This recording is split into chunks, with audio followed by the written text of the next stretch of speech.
Yo, what is going on, everybody? It's your boy Gripper back here with another video for you guys today.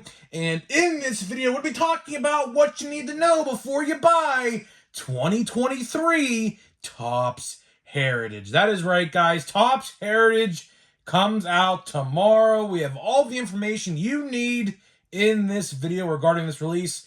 And I'm going to let you know what I think about it and how I would buy Heritage if you are going to buy any at all. So let's get right into it. So before we get into that, thank you guys so much for joining me on this video today. Let's get 100 likes on today's video, as that is the best way you can help me grow this channel, is by hitting that like button to show your support for this channel. And speaking of growing the channel, we are doing a giveaway. We're going to be giving away packs of Series 2, which I'm going to talk about Series 2 here in just a minute, but I want to, you'll want to hear this. But we're going to be giving away packs of Series 2, hobby packs of Series 2. All you got to do to enter is subscribe to the new channel, link in the description, Grip and Rip Baseball. You have to subscribe to that account. I will pick a winner who is subscribed to that account. You have to be subscribed, right? Be subscribed to that account. Be subscribed to this channel. Like this video. Turn on notifications. And comment in the comment section on what or who your All-Star representatives are going to be in the All-Star game for your favorite team. So I'll pick the winner once we hit 7,000 subscribers on this channel and 1,000 subscribers on the Grip and Rip Baseball channel. So hopefully you guys participate in that, as I do believe Series 2 is going to be the best flagship base set of the year. And before we get into Heritage, I just have to mention one thing here. I was going to wait to make a video on this, and I'm going to. I just want to give you my initial thoughts and opinions about this news. So, of course, you guys know yesterday, pre-orders did go live for Series 2 on Topps.com, right? And Jumbos were $200. Now, I don't remember what they were for Series 1, but I think they were around $150. So let that sink in for a second, that they are charging an extra $50 for Series 2 Jumbos on the site. Now, they sold out instantly because, of course, all the shills and the resellers all grabbed them up, and, of course, some real fans did as well. But I want to make a video about this in a couple days, but of course, we have Heritage. Now, if Heritage wasn't coming out tomorrow, I would definitely be talking a whole long video about this, as I do think this is absolutely ridiculous. One question I have about this $200 price point for Topps, you guys know, Topps likes to sell them the cheapest you can find anywhere. So my question is, how does this affect LCS shops, right? My local card shop sells them. My Jumbos at my store for Series 1 were 140. Yeah, 140 or 140, right? So how does this affect local card shops? If Topps is upping the price, do they have to up the price? Which I'll talk about that in a couple days, but very frustrating to see that. Very, very frustrating. I had a lot of people DM me on Instagram, ask me what I think and how everyone was pissed off about it, and rightfully so. But we'll talk about that in a couple days. Of course, you guys know, today's the watch before you buy for Heritage. And tomorrow will be top 5 most valuable, which I do want to kind of highlight in this video to a extent, because what they're doing with Heritage this year is completely foul. It's completely foul. But let's get into it. So, like I said in the open, Heritage got moved up again. So Heritage was slated for the 31st, then moved to the 28th, then moved to the 24th. So we have a little bit of a early access, I get, to Heritage. But if you guys didn't know, Heritage, if you guys are longtime Topps collectors, Heritage is supposed to come out in March, by the way. So just because they upped the release date a couple days, don't let that fool you. This set was supposed to come out in March of this year, somewhere in the middle of March, right before opening day, and it never did. And now we're finally getting it 2 months later, essentially. So I guess better late than never, huh? That's the old saying goes. Better late than never, I guess. So, yeah, so it's kind of a nice thing to see Heritage finally coming out. Of course, there are a lot of Heritage collectors out there. A lot of people I met in the forums. If you guys remember, I made a video about this maybe like a month ago. There's a whole dedicated forum out there asking about what happened to Heritage and how people were pissed off at it being delayed for like 2 or so months. There's a whole forum of like 200 plus collectors all talking about this, which some of you may even been in there. I don't even know. But it was pretty cool to see that because it shows that there's a dedicated fan base. Of course, Heritage brings the nostalgia. Heritage is a nostalgic release.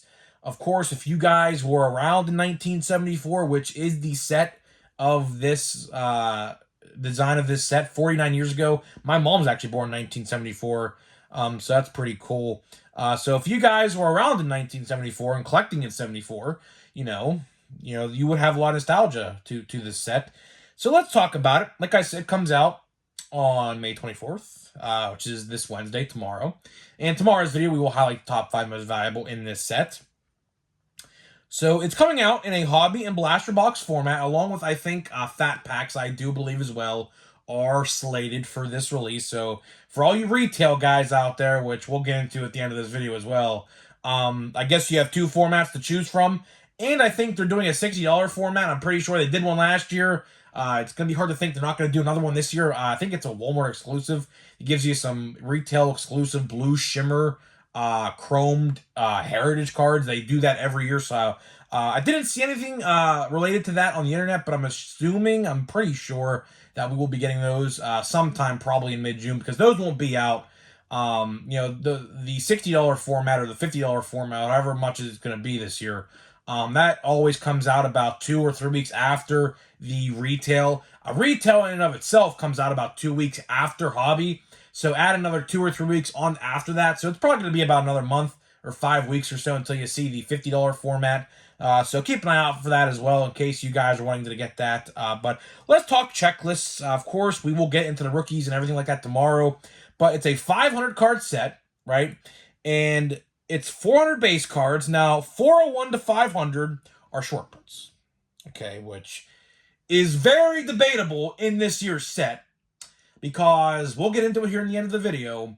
There's some key rookies in that short print set, which, you guessed it, are the ones that are just like in Series 2 that everyone's going to want. So I don't know how to feel about that. Of course, it's going to make it damn near impossible to actually obtain one of those if you're only buying one box like myself. But it is what it is, I guess. But like I said, the last 100 cards, so 401 to 500 are short prints. So let's talk about the hobby box. The hobby box is going to be about $90. I've seen some go for $95. I've seen some go for $85 on various websites. I've looked, and so the average price is about $90. Now, like I said, you could find it for a little bit cheaper, and depending on your LCS situation, some local card shops like to price things a little bit higher. Luckily, the store I go to likes to really, really get the best deal for the collector and the consumer and the, customer of his store, so I appreciate my local card guy for that. So I'll probably be paying around $80-ish, $85. Heritage last year, high number I remember was $80, so probably somewhere around that same price, I'd have to imagine. So you get 9 cards a pack with 24 packs a box. That totals out to 216 total cards. So you're just getting a little under half of the checklist for Heritage. And the selling point on this release is 1 auto or relic per box. Of course, you guys know that has been a thing for a long time. 1 auto or relic per box, and you also get 1 box topper or 1 box loader per box. So that is essentially it with Heritage. Heritage, a very plain Jane release. Like I said, Heritage is very hit or miss. Let's get into my thoughts and opinions here, because I do want to highlight this short print checklist and what they're doing, because I think it's absolutely ridiculous. Of course, you guys know there's also image variations as well, which, again, that's a whole nother entity. It's a whole nother checklist. But, yeah, so let's talk about the short prints for a minute. See, short prints in hobby boxes fall 1 in every 3 packs. So if you want to take 24 divided by 8, or 24 divided by 3, I should say, that gives you 8. Okay, so you get an average of 8 short prints per hobby box, right? In a 100 card short print checklist, you have an 8% chance to pull an Anthony Volpe or a Jordan Walker or a Yoshida, or a Senga short print. Because guess what? All of the coveted rookies, aside from James Outman, that are in Series 2, are locked behind a short print paywall in this set. And one problem I have with that is if you want people to buy this stuff up, right? And here is the problem I have with this. Walker and Volpe, everyone wants. Now, of course, you guys know they are confirmed base cards in Series 2. Thankfully. So they didn't pull that short print BS on Series 2, for them at least. Now, we'll get into the short print checklist of Series 2 in a couple days as well, because the checklist actually has been released for Series 2, and it's missing some notable names. So I'll talk about that in a couple days. But at least they're not pulling the Walker and Volpe short print bullcrap with Series 2. At least, that is okay. But the fact that this is the first time a mainstream rookie card of these two guys is out there, and you're locking them behind a short print paywall, which gives you, if you're buying one hobby box, if you're looking to buy one hobby box and maybe like one blaster, I don't know how many short prints you get in a blaster. I can't imagine it's no more than probably 2, right? So let's say you buy one hobby box and one blaster box. And let's say the blaster box gives you 1 or 2 on average of short prints. And you get 8 per hobby box, right? That's 10 total short prints, right? That gives you a 10% chance. A 10% chance. And let's say, because of course, hobby boxes are going to be going for about 85, blasters are about 27. So you're spending probably about an average of $110, about $110, okay? So let's say you're not lucky at all to get, Volpe or Jordan Walker's short prints, which will go for quite a bit of a chunk of change because everyone's going to want them, right? And as well as Yoshida and Senga. Yoshida, no slouch either. Yoshida is in the Rookie of the Year debate for the American League, so we have to throw him in there as well, right? So let's say you get 10 short prints for $100. What's 10 times 100? It's $1,000.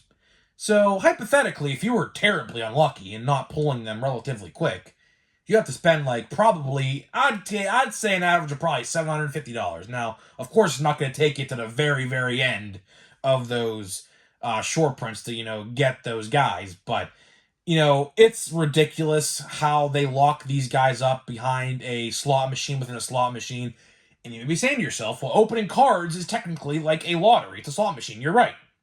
But there's another slot machine within the slot machine in this short print checklist. They did the same crap, the same exact stuff, to Big League. If you guys remember Big League. Of course, Walker and Volpe were not in Big League, but they locked these rookie cards of Adley and so on behind these foil board checklists, which were impossible to pull anything good out of. You have to spend a lot of money to actually get something decent, right? So they're doing the same thing here, except it's a little bit different, which I do not like. I do not appreciate that. The best way Topps should have went about this is they should have made them image variations with base cards in the actual checklist. So that way, we had not 1, but 2 of those particular players, those cards. Each player would get 2 of rookie cards. But no, what they did was they decided to make 1 card for each guy and put them behind the short print paywall in the slot machine in the whatever, right? And making it virtually impossible, unless you're super lucky, if you're only buying 1 box or a couple boxes, to actually obtain. So I don't understand, right? Topps always has a hard time, selling Heritage. That's the truth, right? In my area, every year, hell, I saw blaster boxes of Heritage High Number out my local Walmart restocked this week.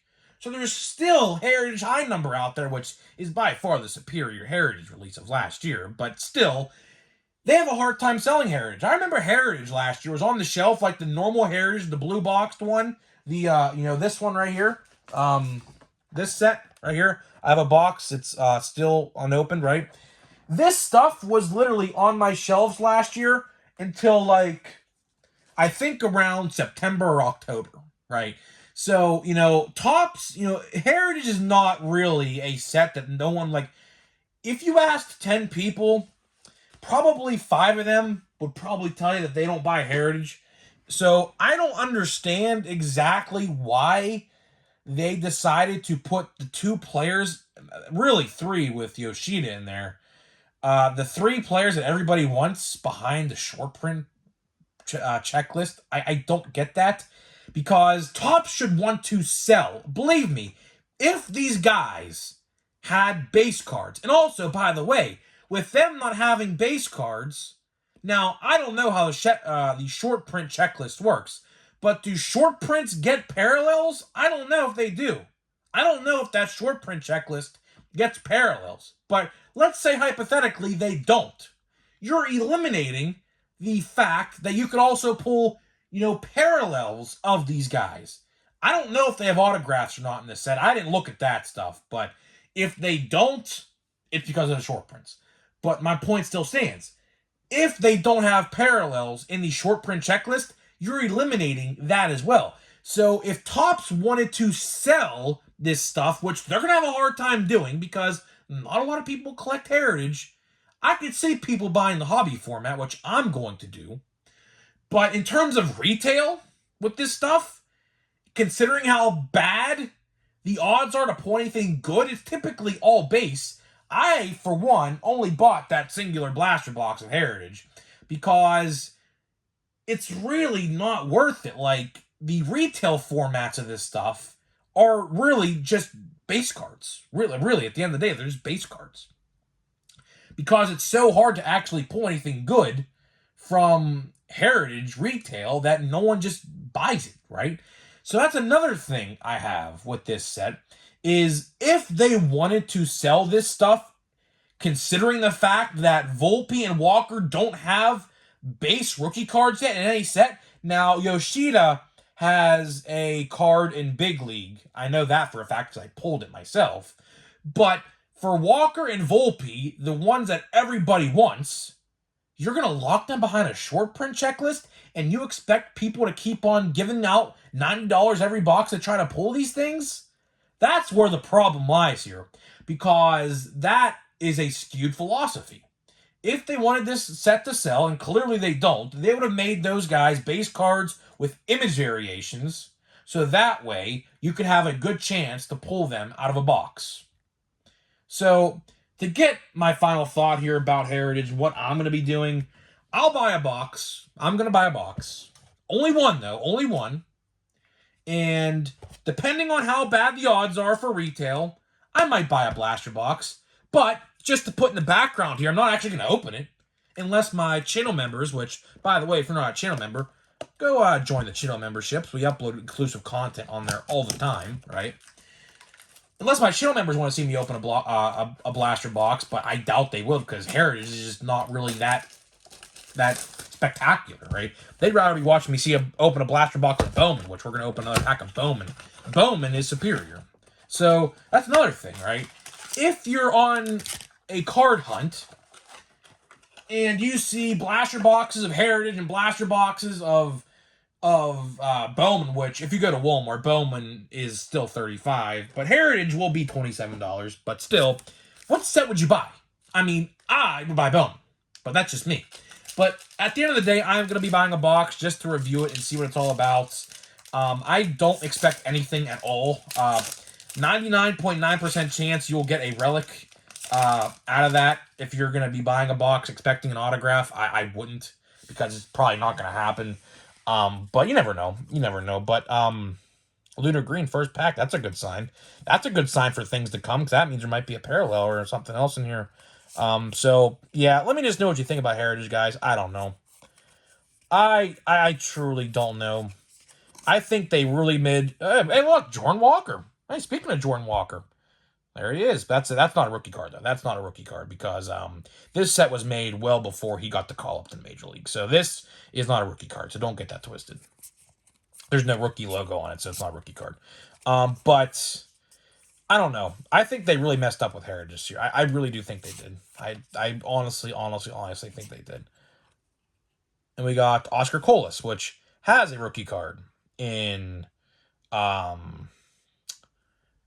Heritage. I said Bowman. He will be getting rookie cards. He has a rookie card in Series 2 as well. He might actually make the top 10 most valuable for Series 2, because Series 2 checklist, like I said a couple minutes ago, Series 2's checklist is actually kind of decent. It's really actually decent. There's only one player on that checklist that's not in there that actually has a card right now, but I assume they're holding him out for update, because as it stands, I mean, we got Blake Sable and Grayson Rodriguez, potentially Grayson Rodriguez. Now, they could hold one of those guys back for Series 1 next year, which would not surprise me at all. But update, final thought here on update. Update this year might not actually be that good, to be honest with you. You're going to have a lot of rookie debut cards, but that's literally it. That's literally going to be it. So I don't know. Did they make Series 2 a little more juiced than they probably should have? In the grand scheme of things, and for the sake of update, they probably did. But honestly, if update sucks, my wallet will be happy, because I could save a little bit of money that I don't have to spend. So, guys, let me know what you think about 2023 Topps Heritage. Do you like the idea of short prints, particularly Jordan Walker and Anthony Volpe in the short print checklist and not base cards? A lot of people were upset about that, rightfully so, particularly if you're a Yankees or Cardinals fan. I could definitely see why you're upset. But, it is what it is. They'll be in Series 2 as base cards in a couple weeks, so that, I guess, we have to look forward to. With that being said, guys, I will see you guys in the next video.